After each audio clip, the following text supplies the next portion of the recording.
በቀደመው ክፍል እስካሁን ስትከታተሉ እንደነበረው ኢየሱስ ክርስቶስ የአዲስ ኪዳን ሊቀ ካህን እንደሆነ አንተ እንደ መልከጼዴቅ ሹመት ለዘላለም ካህን ነህ ብሎ ሲል መልከጼዴቅ እናትና አባት ቤት እንደሌለው የዘመኑ ፍጻሜ እናትና ቤት እንደሌለው ሲናገር ስለ ኢየሱስ ክርስቶስ እንደሆነ እሱን አይተን ኢየሱስ ክርስቶስ ለምን ሊቀ ካህን ሆነ የሚለውን ጀምረን ነው ያቆምነው። የሊቀ ካህን ስራ ምን እንደሆነ ተነጋገር። ስለ ኃጢአት መባና መስዋዕትን ለእግዚአብሔር ማቅረብ እንደሆነ ኢየሱስ ክርስቶስ ስለ ኃጢአታችን የራሱን ደም ይዞ እንዳቀረበ እሱን ተነጋገር። ለሚታዘዙለት ኢየሱስ ክርስቶስ የዘላለም መዳን ምክንያት ሊሆንላቸው ሊቀ ካህን ሆነ ብለን እንድትታዘዙ ተነጋግረን እኛን ወክሎ ኢየሱስ ክርስቶስ በሰማይ እንደገባ እኛን ሊወክል እንደሆነ እሱን አየንና በብሉይ ኪዳን የካህናት ስራ ህዝቡን በእግዚአብሔርና በሰው መካከል ሆነው ማቀራረብ እንደሆነ የህዝቡን ኃጢአት ለማስተሰረይ መስዋዕት ማቅረብ እንደሆነ መካከለኞች እንደነበሩ ኢየሱስ ክርስቶስ መካከለኛ እንደሆነ በእኛና በእግዚአብሔር መካከለኛ እንዳለን አይተን እሱን ተነጋገርንና በብሉይ ኪዳን ክህነት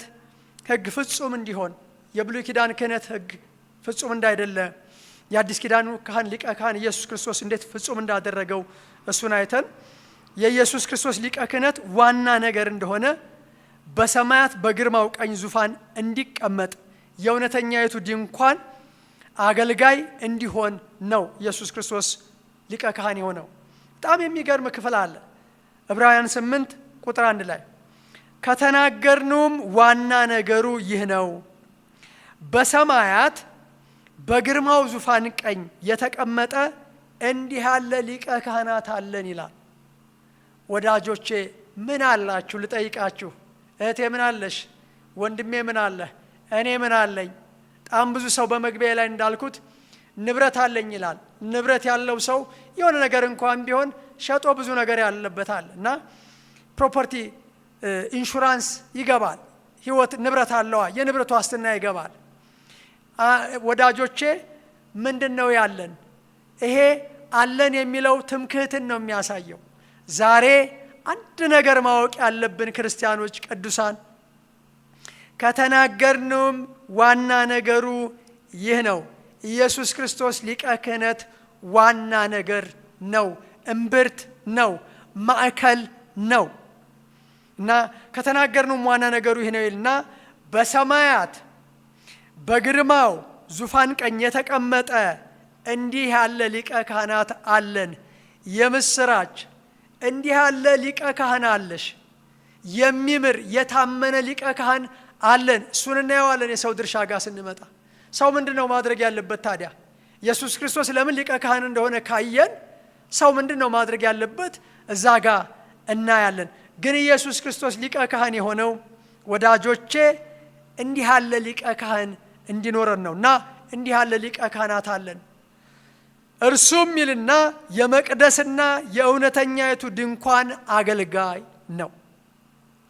እርሷም በሰይፍ ሳይሆን በጌታ የተተከለች ናት። ቅድም ስናነጻጽር የብሉይ ኪዳን ሊቀ ካህናትና የአዲስ ኪዳኑ ሊቀ ካህናት በንጽጽር ወደ 11 ነጥቦችን አይተናል። አልመለስም። የባለፈው ክፍል ማየት ይጠበቃል።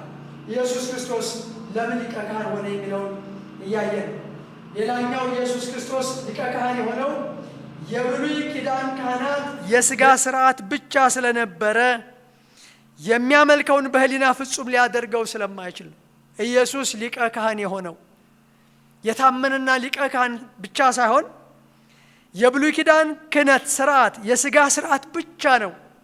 ወዳጆቼ አሁን የምታደርጉት ካህናት የሥጋ ሥርዓት ነው፣ የመንፈስ ሥርዓት አይደለም። የሚያመልከውን በህሊና ፍጹም ሊያደርገው አይችልም፣ የሥጋ ሥርዓት ነው። የኢየሱስ ክርስቶስ ክህነት የራሱን ደም ይዞ ወደ ቅድስት መግባቱ ግን ፍጹም የሚያደርገው እሱ ነው።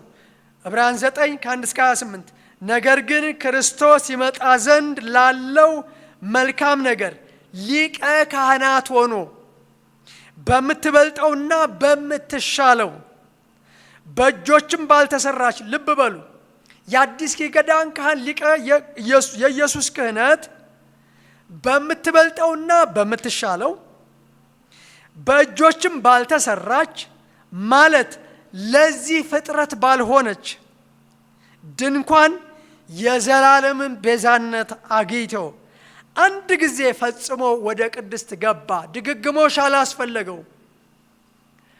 አንድ ጊዜ ፈጽሞ ወደ ቅድስት በገዛ ደሙ ገባ እንጂ በፍየሎችና በጥጆች ደም አይደለም። ሌላውና ምናልባት ለዛሬ መጨረሻው ኢየሱስ ለምን ሊቀ ካህን ሆነ? የብሉይ ኪዳን ሕግ ጥላና መስዋዕቱ ፍጹም ሊያደርግ ስለማይችል ኃጢአትን ሊያስወግድ ኢየሱስ ክርስቶስ ሊቀ ካህን ሆነ። ዕብራውያን 10:4 እና 11 የኮርማዎችና የፍየሎች ደም ኃጢአትን እንዲያስወግድ የማይቻል ነውና ኢየሱስ ክርስቶስ ሊቀ ካህናት ሁሉም ዕለት ዕለት እያገለገለ ኃጢአትን ከቶ ሊያስወግዱ የማይችሉትን ይላል። የኢየሱስ ክርስቶስ ደም ግን ኃጢአትን ያስወግዳል። ወዳጆቼ ኃጢአታችን የሚወገደው ሊቀ ካህን ሆኖ የራሱን ደም ይዞ እኛን ወክሎ ወደ ሰማይ በገባው በኢየሱስ ክርስቶስ ነው። ክብር ለኢየሱስ ይሁን። ታዲያ የእርስዎ ድርሻ፣ ታዲያ የኔ ድርሻ፣ ታዲያ ያንቺ ድርሻ የምታዩን የምትሰሙት ሰዎች ምን?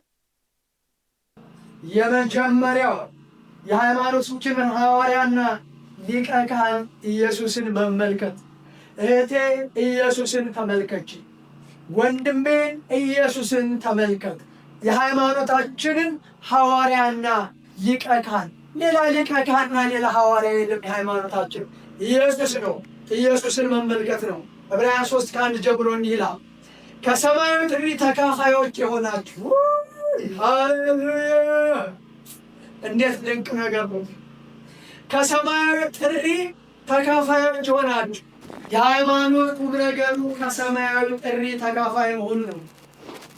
ቅዱሳን ወንድሞች ሆይ የሃይማኖታችንን ሐዋርያና ሊቀ ካህን ኢየሱስ ክርስቶስን ተመልከቱ። ስለዚህ የኔና ያንተ ድርሻ፣ ያንቺ ድርሻ፣ ወንድሜ ያንተ ድርሻ፣ እናትና አባቴ የእርስዎ ድርሻ ሊቀ ካህናችንን ኢየሱስ ክርስቶስን መመልከት ነው። ሙሴ ደግሞ በቤቱ ሁሉ የታመነ እንደሆነ እርሱ ለሾመው የታመነ ነው ይላል። ኢየሱስ የታመነ ሊቀ ካህን ነው።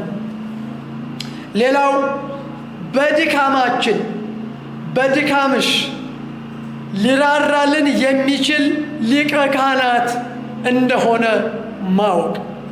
ኢየሱስ ክርስቶስ በድካማችን ሊራራልን የማይችል ሊቀ ካህናት አይደለም። ክህነት ሥርዓት ነው ብለናል። ክህነት ሕግ ነው ብለናል። ክህነት አገልግሎት ነው ብለናል። ክህነት ባህሪም ነው። የክርስቶስ ኢየሱስ ሊቀ ክህነት የሚምር ነው። ወዳጆቼ ዛሬ የማስተዋወቃችሁ አንድ የሚምር ሊቀ ካህናት ኢየሱስ አለ። የታመነ ሊቀ ካህናት ኢየሱስ አለሽ፣ አለሽ፣ ንብረት አለሽ፣ አለኝ፣ ንብረት አለኝ። መመኪያ ነው፣ መታመኛ ነው። አለኝ የምለው የምመካበት ኢየሱስ ብቻ ነው ብሎ ዘማሪው እንዳለው። ምንድነው አለኝ የምትይው? ምንድነው ያለሽ? ወዳጆቼ ምንም የለኝም የምትሉ ሰዎች ወዳጆቼ ኢየሱስ ክርስቶስ አላችሁ። ክብር ለኢየሱስ ይሁን። በድካማችን ሊራራልን የሚችል ሊቀ ካህን እንዳለን ማወቅ እሱ የሰው ድርሻ ነው። ሊራራልን የማይችል ሊቀ ካህናት የለንምና እንግዲህ ምሕረት እንድንቀበል በሚያስፈልገንን ጊዜ የሚረዳንን ጸጋ እንድናገኝ ወደ ጸጋው ዙፋን በእምነት እንቅረብ ይላል። የሚምርና የታመነ ሊቀ ካህናት ስላለን ምን እናድርግ? ምሕረት እንቀበላ። አሁን ምሕረት እንድትቀበል እኮ ነው እየጠየቅን ያለ ነው። አሁን ይቅርታ እንድትቀበል እኮ ነው እየጠየቅን ያለ ነው። የሚምርና ሊቀ ካህን ስላለን እንግዲህ ምሕረት እንድንቀበል በሚያስፈልገን ጊዜ ወደፊት የሚረዳንን ጸጋ እንድናገኝ ወደ ጸጋው ዙፋን በእምነት እንቅረብ። እህቴ በእምነት ወደ ጸጋው ዙፋን መቅረብ ይሁንልሽ። ሌላው የእኛን ኃጢአት ለማስተሰረይ ይቅር ለማለት የሚምርና የሚታመን ሊቀ ካህን እንደሆነ ማወቅ። ዕብራውያን 2 ላይ እስካሁን ያላነበብኩት ከ17 እስከ 15 እንግዲህ ልጆቹ በስጋና በደም ስለሚካፈሉ ኢየሱስ ክርስቶስ ሰው የሆነው ለዚህ ነው። በስጋና በደም ከኛ ጋር የተካፈለው ለዚህ ነው። የያዘው የአብርሃምን ዘር እንጂ የመላእክትን ዘር አይደለም የሚለው የታመነ የሚምር ሊቀ ካህን እንዲሆን ነው። እርሱ ደግሞ በሥጋና በደም እንዲሁ ተካፈለና የአብርሃምን ዘር ይዟል። ስለዚህ የሕዝብን ኃጢአት ለማስተሰረይ ለእግዚአብሔር በሆነው ነገር ሁሉ የሚምርና የታመነ ሊቀ ካህን እንዲሆን በነገር ሁሉ ወንድሞቹን ሊመስል ተገባው። ኢየሱስ አንቺን የመሰለው አንተን የመሰለው ወንድሞቹን ሊመስል የተገባው ሊቀ ካህን የሆነው የሚምርና የታመነ ሊቀ ካህን እንዲሆን ነው። ሌላኛው ዛሬ በዚህ በሁለተኛው ክፍል እንድናየው የምፈልገው ቃል በሰማያት ያለፈ ትልቅ ሊቀ ካህናት የእግዚአብሔር ኢየሱስ ስላለን ጸንተን ሃይማኖታችንን እንጠብቅ። ዕብራውያን 4:14 ላይ እንዲህ ይላል፣ እንግዲህ በሰማያት ያለፈ ትልቅ ሊቀ ካህናት፣ ወዳጆቼ ኢየሱስ ሊቀ ካህን ብቻ አይደለም፣ ትልቅ ሊቀ ካህናት የእግዚአብሔር ልጅ ኢየሱስ ስላለን ጸንተን ሃይማኖታችንን እንጠብቅ። ከኃጢአት በቀር በነገር ሁሉ እንደኛ የተፈተነ ነው። ሊራራልን የማይችል ሊቀ ካህናት የለንም። ስለዚህ በሰማያት ያለፈ ትልቅ ሊቀ ካህናት የእግዚአብሔር ልጅ ኢየሱስ ስላለን ጸንተን ሃይማኖታችንን እንጠብቅ። ሃይማኖት ማለት እምነት ማለት ነው። እምነት ማለት በኢየሱስ ክርስቶስ ማመን ማለት ነው። ጸንተን ሃይማኖታችንን እንጠብቅ ይላል። መጽናት ማለት ምን ማለት ነው ወዳጅ? መጽናት ማለት አለመናወጥ ማለት ነው። ይቻላል ወይ? አዎ ይቻላል። መልህቅ ኢየሱስ ክርስቶስ ስላለ። መጽናት ማለት መቆም፣ መታመን፣ አለመናወጥ፣ ስፍራ አለመልቀቅ፣ አለመታከት፣ ተስፋ አለመቁረጥ ማለት ነው ወዳጆቼ። ጸንተን ሃይማኖታችንን እንጠብቅ ሲል ከምን እንደምንጸና ይህንን ነው። በምንድን ነው የምንጸናው የምትሉ ሰዎች፣ በመከራ። ያዕቆብ 1:12 በፈተና የሚጸና ሰው የተባረከ ነው። ከተፈተነ በኋላ ተመልከቱ፣ ለምንድን ነው የምንፈተነው? ከተፈተን በኋላ ለሚወዱት ተስፋ ስለ እርሱ የሰጣቸውን የሕይወትን አክሊል ይቀበላሉና። ወዳጆቼ መጽናት ማለት ምን ማለት እንደሆነ አየን። በምንድን ነው የምንጸናው ብለን አየን። በመከራ ነው የምንጸናው፣ በፈተና ነው የምንጸናው።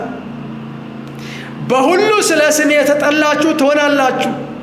ማቴዎስ 10:22 ላይ እስከ መጨረሻ የሚጸና እርሱ ይድናል። እስከ ምን እንደምንጸና ይነግረናል። እስከ መጨረሻ ጌታ እስኪመጣ እሱንም እናየዋለን። ግን በምንድን ነው የምንጸናው ብላችሁ ለምትሉ ሰዎች የእግዚአብሔር ቃል የሚናገረው በመከራ ነው፣ በእግዚአብሔር ሕግ ነው ወዳጆቼ፣ በበጎ ሥራ ነው። ሮሜ ላይ በበጎ ሥራ በመጽናት ይላል። በበጎ ሥራ ጽኑ። በጽድቅ ነው የምንጸናው። ኢሳይያስ 9:7 በፍርድና በጽድቅ ያጸናውና ይደግፈው ዘንድ ይላል። በምን? በፍርድና በጽድቅ። በጽድቅ ነው የምንጸናው ወዳጆቼ። ጠላትን በመቃወም ነው የምንጸናው። በሃይማኖት ነው የምንጸናው። ቆላስይስ 2:7 ላይ እንዲህ ይላል፣ እንደ ተማራችሁም በሃይማኖት ጽኑ። በሃይማኖት በእምነት መጽናት ይሁንላችሁ። ይሄ በሃይማኖት ጽኑ የሚለው ወዳጆቼ ደህንነትን ያላገኙ የሌሉበት ኢየሱስ ክርስቶስን የማያውቁ የሚደበላልቁ ወዳጆቼ ያለየለት ሰዎች የሚሉትን አይደለም እያልኩ ያለሁት። በኢየሱስ ክርስቶስ የምታምኑትን እሱን ነው እምነት ብዬ የምለው። እንደ ተማራችሁ በሃይማኖት ጽኑ። በሁሉ በምንድን ነው የምንጸናው እያለ ነው። በሁሉ ቆላስይስ 1:12 ላይ በሁሉ ለመጽናት ይላል። በተስፋ ነው የምንጸናው። አንደኛ ተሰሎንቄ 1:3 በጌታችን በኢየሱስ ክርስቶስ ያለውን የተስፋችሁን መጽናት ይላል። ተስፋ ጽናት ይጠይቃል። በምንድን ነው የምንጸናው? በተስፋ። በምንድን ነው የምንጸናው? በእምነት። ስለ እምነታችሁም እንዲያጸናችሁና እንዲመክራችሁ። እምነት ጽናት ይጠይቃል።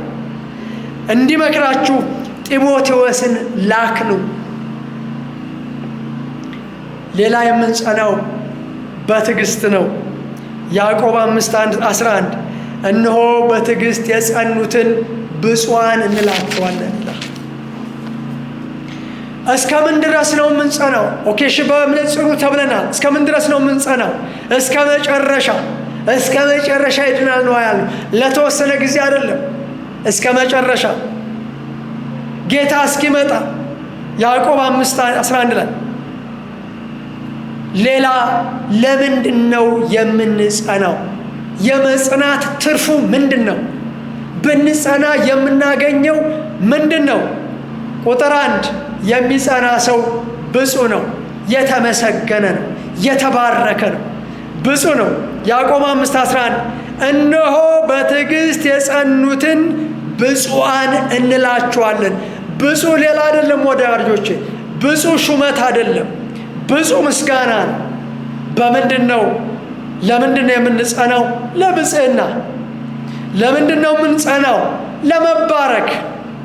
በፈተና የሚጸና ሰው የተባረከ ነው። ወዳጆቼ ብትጸኑ፣ በመከራ በፈተና በሁሉ ብትጸኑ ትባረካላችሁ። መባረክ ማለት ወዳጆቼ መጽናት ነው። ለምንድን ነው የምንጸናው? ከክርስቶስ ኢየሱስ ጋር አብረን እንድንነግስ፣ ተስፋውን እንድናገኝ፣ መንግሥተ ሰማይን እንድንወርስ። ብንጸና መንግሥተ ሰማይን እንወርሳለን። ብንጸና ከእርሱ ጋር ደግሞ እንነግሳለን። መንገስ ትፈልጋላችሁ ወዳጆቼ? ከኢየሱስ ክርስቶስ ጋር መንገስ ትፈልጋለሽ እህቴ? እንግዲያው ጽኚ። መጽናት እንዲቀላል ነው ወይ? የሚገርመኝ የእግዚአብሔር ቃል ሙሉ ነው። ምን ማለት ነው መጽናት ማለት? በምንድን ነው ምንጸናው? ብንጸና ምን እናገኛለን? ትርፋችን ምንድን ነው? የመጽናት ትርፋችን ምንድን ነው? ለመሆኑ የሚያጸና ማን ነው? እሱ ነው ትልቁ ጥያቄ። እንዳንዴ የቤት ሥራ እንሰጣለን እኛ ሰባኪዎች፣ ግን መጽሐፍ ቅዱስ ሙሉ ነው። ማን ነው የሚያጸና? ወዳጆቼ እግዚአብሔር ራሱ ነው የሚያጸና። እግዚአብሔር አብ፣ እግዚአብሔር ወልድ፣ እግዚአብሔር መንፈስ ቅዱስ ነው የሚያጸና፣ ሰው አይደለም፣ ፉከራ አይደለም፣ መጫ ነው። ወዳጆቼ የሚያጸናው እግዚአብሔር ራሱ ነው። አንደኛ ጴጥሮስ 5:10 ላይ እንዲህ ይላል፣ በክርስቶስ ኢየሱስ ወደ ዘላለም ክብሩ የጠራችሁ። በዚህ አጋጣሚ የተጠራ ነው ከጨለማ ወደሚደነቅ ብርሃን ነው የተጠራ ነው፣ ወደ እግዚአብሔር ክብር ነው። በክርስቶስ ኢየሱስ ወደ ዘላለም ክብሩ የጠራችሁን የጸጋ ሁሉ አምላክ ለጥቂት ጊዜ መከራ ከተቀበላችሁ በኋላ፣ መከራ የምንቀበለው ለጥቂት ጊዜ ነው። በኋላ ራሱ እግዚአብሔር ፍጹማን ያደርጋችኋል። አሜን። ያጸናችሁማል። አሜን። ያበረታችሁማል። እደግመዋለሁ አሁን ያልኩትን። አንዱ የሰው ድርሻ ምንድነው? እየተነጋገርን የሰው ድርሻ፣ የሰው ተግባር፣ የሰው ኃላፊነት፣ የሰው ቅድመ ሁኔታ ምንድነው? ኢየሱስ ክርስቶስ ሊቀ ካህን ነው። ለምን ሊቀ ካህን እንደሆነ ተነገረን፣ ገብቶናል። የእኛ ድርሻ ምንድነው ለምትሉ ሰዎች መጽናት ነው። ምን ማለት ነው መጽናት? ተነጋገር። በምንድን ነው የምንጸናው? ለምንጸናው የመጽናት ትርፍ፣ የመጽናት ግብ፣ የመጽናት ዓላማ ምንድን ነው ብለን ተነጋገር። ብፁዕ ነው የሚጸና፣ እነሆ በትዕግስት የጸኑትን ብፁዓን እንላቸዋለን። በፈተና የሚጸናስ የተባረከ ነው፣ ለመባረክ ነው። ወዳጆቼ የሕይወትን አክሊል ለመቀበል ነው። ከኢየሱስ ክርስቶስ ጋር ለመንገስ ነው። ብንጸና ከእርሱ ጋር ደግሞ እንነግሳለን። ብንክደው ይክደናል ስለሚል። ለመሆኑ የሚያጸና ማን ነው ብለን እግዚአብሔር አብ ነው። የመጽናት ቁልፉ፣ የመጽናት ሚስጥሩ ኢየሱስ ክርስቶስ እግዚአብሔር አብና ወልድ ነው፣ ራሱ ነው። አንደኛ ጴጥሮስ ምዕራፍ 5:10 በክርስቶስ ኢየሱስ ወደ ዘላለም ክብሩ የጠራችሁ የጸጋ ሁሉ አምላክ ለጥቂት ጊዜ መከራ ከተቀበላችሁ በኋላ፣ መከራው ለጥቂት ጊዜ ነው፣ ክብሩ ሕይወቱ ግን ለዘላለም። መከራን ከተቀበላችሁ በኋላ ራሱ እግዚአብሔር አብ፣ ራሱ እግዚአብሔር ወልድ፣ ራሱ እግዚአብሔር መንፈስ ቅዱስ ፍጹማን ያደርጋችኋል፣ ያጸናችሁማል፣ ያበረታችሁማል።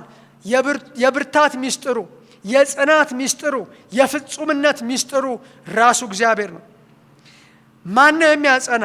እግዚአብሔር። ሁለተኛ ተሰሎንቄ 3:3 ነገር ግን የሚያጸናችሁ ከክፉም የሚጠብቃችሁ የታመነ ነው። አሜን።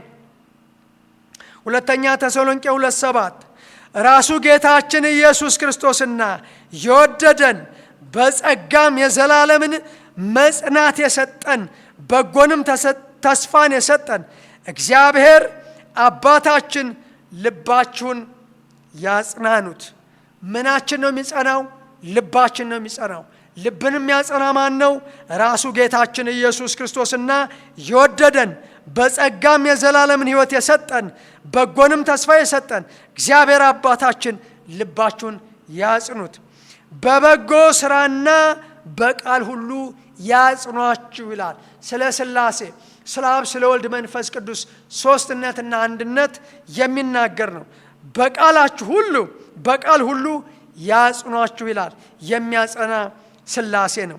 አንደኛ ተሰሎንቄ 3:13 ጌታችን ኢየሱስ ክርስቶስም ልባችሁን ያጸና ዘንድ ምናችሁን ያጸና ዘንድ? ልባችሁን ያጸና ዘንድ ጌታ እርስ በርሳችሁ ያላችሁንም ለሁሉ የሚሆን ፍቅራችሁን ያብዛ ይጨምር።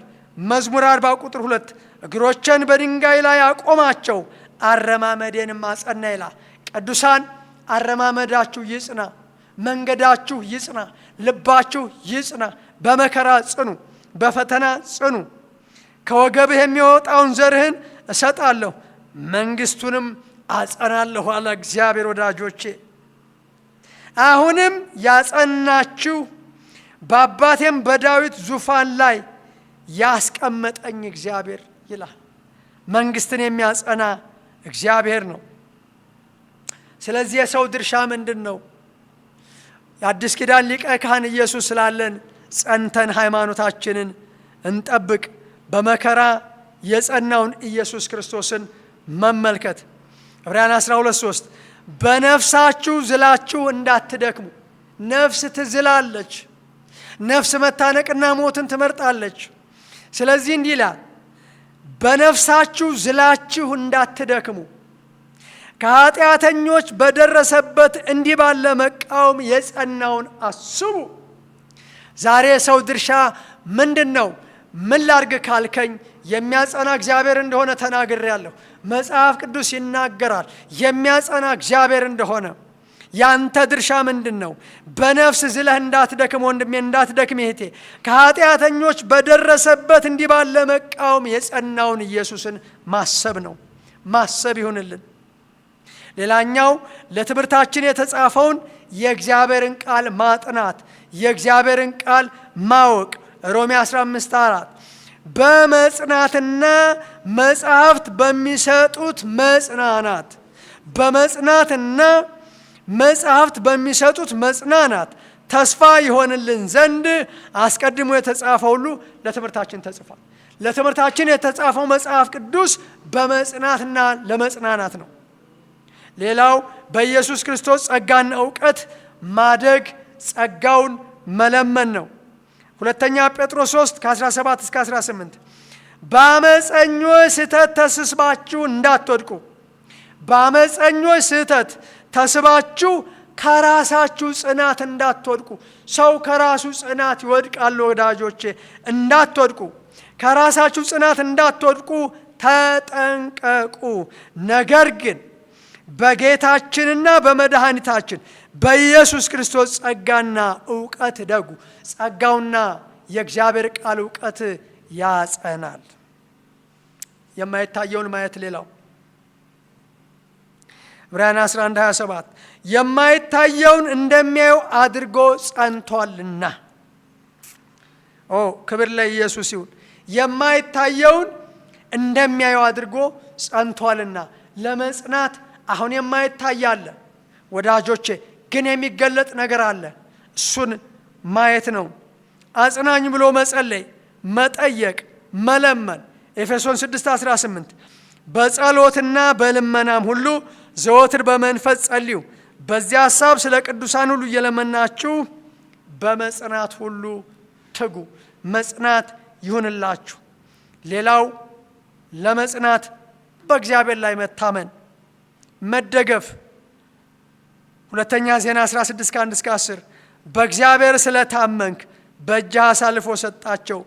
እግዚአብሔር ልቡ በእርሱ ዘንድ ፍጹም የሆነውን ያጸና ዘንድ ዓይኖቹ በምድር ሁሉ ይመለከታሉ። የእግዚአብሔር ዓይኖች ወደ ምድር ናቸው፣ ይመለከታሉ። ለምን? እግዚአብሔር ልቡ በእርሱ ዘንድ ፍጹም የሆነውን ያጸና ዘንድ። ፍጹም መሆን ይሁንላችሁ። የመጨረሻው እግዚአብሔርን መፈለግ፣ ወደ እግዚአብሔር መጥራት፣ ወደ እግዚአብሔር መቅረብ ነው ለመጽናት። እግዚአብሔርን የሚፈልግ ልብ ደስ ይበለው። እግዚአብሔርን ፈልጉ ትጸናማላችሁ። ሁል ጊዜ ፊቱን ፈልጉ ትጸናማላችሁ። ክብር ለኢየሱስ ይሁን። ኢየሱስ ክርስቶስ የነፍሳችን፣ የመንፈሳችን፣ የሕይወታችን ሊቀ ካህንና መልህቅ ነው።